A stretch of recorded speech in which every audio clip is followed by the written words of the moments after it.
joining in on the show is Maithili Bushnor-Math, Consulting Editor, ET Now, as well as DK Joshi, Director and Chief Economist at Crisil. Great to have you both on the show. Maithili, I'm going to come to you first, and let's talk a little bit more about the currency.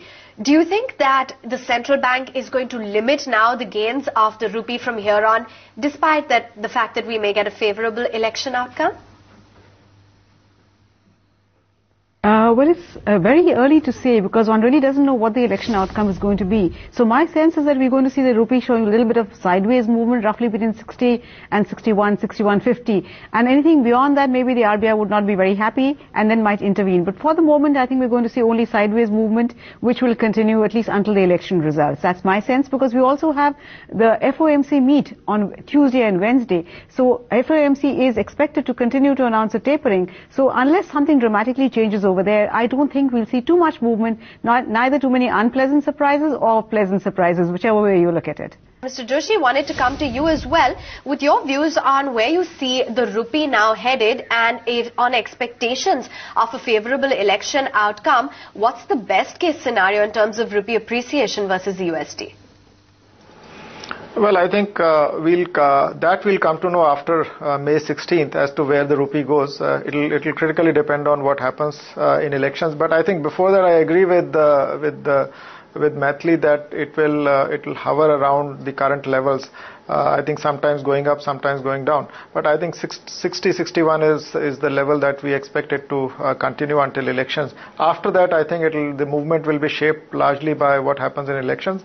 And as far as the FOMC is concerned, I think we don't expect any surprises. And our expectation for the year as a whole is that they'll wind up the tapering by December 2014. So that's our expectation on the external environment as far as the tapering is concerned. So rupee, I think more or less around these levels, and our overall expectation for 2014 is that by March 2014-15 is that by March 2015 it should touch around 62, a mild depreciation, because we expect the current account deficit also to go up next year from what is expected this year, marginally though. Dr. Joshi spoke about the FOMC completing its announcement to be on more or less on course, and that the entire tapering exercise would be over by December. But actually, if you look at that 10 billion every month, as it were, then logically it should end much earlier, by October. So where do you think the FOMC will pause and extend it till December? Well, I think that's very hard for me to predict, but I think our overall call is that by December you should see the end of, the tapering taken care of. It's very difficult to predict at this juncture as to when they could pause a little bit. I think this is an upper limit, I think, that we are giving December. It could happen before December also. And were you at Crisil a little surprised by the fact that there's been so little reaction really to the fairly sharp tapering? Because after all, we're seeing it now considerably less than what it was, 85 billion at the beginning of the year. So are you a little surprised by the fact that globally markets have not really reacted as sharply as one would have anticipated? Well, I think as far as India is concerned, it's pretty easy to understand why the rupee has been more or less stable. The reason is that your external vulnerability measured from the current account deficit perspective has reduced. Your CAD has come down very sharply, and so your external financing requirements are also lower. So in this, and I think at the same time, RBI has also tried to get FCNRB or NRI deposits. So I think if you put all that together, your external vulnerability is low, and the shock is as expected. So I think that's why the rupee is behaving in a stable manner. Excuse me. We just heard Mr. Limaya of IDFC talk about, what is necessary, that we need to revive investment sentiment. What, to your mind, are the most critical things that any new government should do in order to revive investment sentiment? Well, I think first of all we need to get a stable government because that is the first that will give a first booster to the sentiment. And then I think what really matters after that is what kind of policies are followed.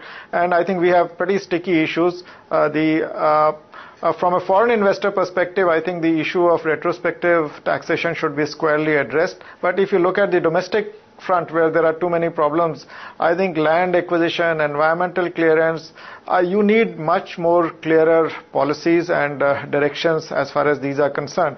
And I think that to me would be a greater, will give greater comfort to the domestic private corporate investment. Investments are still happening, but I think that what has withdrawn is the private corporate sector. Private corporate sector investments have fallen quite sharply. They were about 17% of GDP in 2007, and currently they are about 11% of GDP. And reviving that, I think, as I mentioned two things, but I think if you work swiftly on these, I think that should help in bringing the private investor back. But let me also point out that a sharp increase in private investment should not be expected, because the capacity utilization in the economy is very low, and there is spare capacity in many segments. I think once the capacity utilization rises, only then there'll be further kick to private investment. Right now, I think it's the environmental issues, the land acquisition, and also fuel linkages, particularly for infrastructure sector, which I think are critical to address if you want to improve the efficiency of existing investment, and that is a prerequisite for further investments to take place. So I think it's a policy stance that the government takes, and how they are going to do these things. I think more clarity on that will encourage the private investor. Dr. Joshi, you spoke of spare capacity in many sectors of the economy, but the fact is that despite that, prices have not really corrected. So what explains this apparent contradiction between the existence of spare capacity in the economy and prices not coming down? Well, I think prices in the manufacturing sector, they might be sticky in some parts, but I think overall, if you look at consumer goods, etc., the prices have been price increases have been soft. And I think what you also don't capture in the indices is that there are these discounts, etc., that are offered. I mean, in FMCG products, buy one get one free. That doesn't get captured in the price. So I think the measurement of the price also doesn't fully reflect that. Right now, the manufactured inflation is quite reasonable, I would say. It's only in the new CPI index that some of the services are seen to show high inflation.